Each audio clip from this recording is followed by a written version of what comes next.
मैंने कितनी दफा कहा इस तरह बात नहीं किया करो, बच्चों के सामने इस तरह बात करोगी? ये बच्चे कहाँ से आ जाते हैं बार बार बीच में? पहली बात तो ये कि आप मेरी सास नहीं, आप मेरी दोस्त हैं और मेरी अम्मी भी। जफर ड्रामे की नेक्स्ट एपिसोड में आप देखेंगे कि हसन के साथ साथ एक दिन के ट्रिप में ही ज़ारा को एहसास हो जाता है कि ये बिल्कुल भी बदला नहीं, वैसा का वैसा ही है। साइकेट्रिस्ट के पास जाने का भी इस पर कोई असर नहीं हुआ। उसे गुस्से पर तो काबू नहीं, उसे अपने लड़कों को पीट डाला तो ज़ारा को यहाँ आने पर पछतावा तो होने लगा। वो रात को ही फैसला कर लेती है कि सुबह होते ही वापस जाऊंगी, मैं यहाँ नहीं ठहर सकती। इसीलिए ही वो अगले दिन ज़िद करके हसन के साथ वापस आ ही जाती है। यहाँ पर आकर बहाने से घर से निकलती है और हॉस्पिटल पहुँच जाती है। वहाँ पर अपनी ड्यूटी से फारिग होने के बाद साइकेट्रिस्ट को फ़ोन करती है, जिसके पास हसन का अपना इलाज करवाने के बारे में गलत बयानी कर रहा था। जब वो साइकेट्रिस्ट कंफर्म करता है कि हमारे पास इस नाम के शख्स का किसी भी किस्म का कोई अपॉइंटमेंट नहीं है, तो ज़ारा को यकीन हो जाता है कि हसन उसके साथ झूठ बोलता था।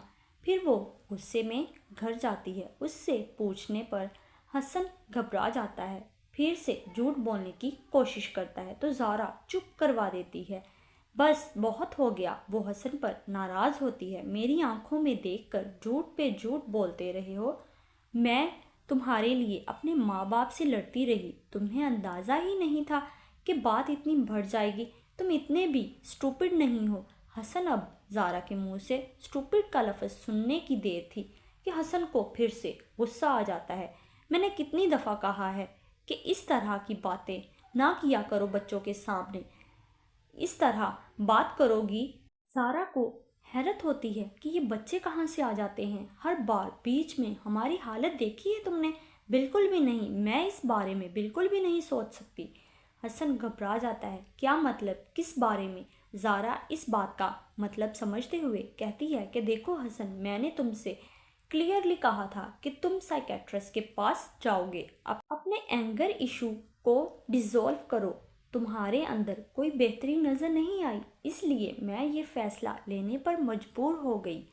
कैसा फ़ैसला? हसन को जब पता चलेगा कि ज़ारा ने मेडिसिन खाई थी तो ये सुनकर गुस्से में बेकाबू हो जाएगा। यहाँ पर दादो भी कुछ नहीं कर पाएंगी। ज़ारा इस बार घर छोड़कर चली जाएगी और वापस पलट कर नहीं आएगी दोबारा। दूसरी तरफ नुमैर बदगुमान हो चुका है कि अंदलीब से वो उसका बैग लेने गया था, लेकिन वहाँ पर मोइज़ को बैठे देखकर उसे हैरत होती है। वहाँ पर मोइज़ से कोई ऐसी बात होती है कि नुमैर अंदलीब से बदगुमान हो गया, जो कि उन्हें लगता है कि अंदलीब उनसे झूठ बोलती है, झूठी मोहब्बत जता रही है। हालांकि अंदलीब को चाहिए था कि वो सारी बात खुलकर डॉक्टर नुमैर को बता देती कि आज उसने कौन सा हिसाब चुकता किया है। ऊपर से उसकी तबीयत ख़राब हो जाती है। उसकी सास का फ़ोन आता है। वीडियो कॉल पर बात करते करते ऐसे चक्कर आते हैं और वो लड़खड़ाते हुए सोफ़े पर बैठ जाती है। नुमैर की माँ परेशान कि तुम्हारी तबीयत तो ठीक है, खुशखबरी लगती है। नुमैर को फ़ोन करके कहेगी कि अंदलीब को चेक करवा कर आओ, खुशखबरी मिलेगी कि अंदलीब उम्मीद से है। यहाँ उन सबको ये खुशखबरी मिलेगी कि अंदलीब उम्मीद से है। खुश होते अगर इन्हें अंदलीब पर शक ना होता। मोइज़ को लेकर वो अंदलीब पर शक करते हैं। देखते हैं इस खुशखबरी का अंजाम क्या निकलता है। मज़ीद इस तरह की वीडियोस देखने के लिए मेरे चैनल को लाइक और सब्सक्राइब करें। शुक्रिया।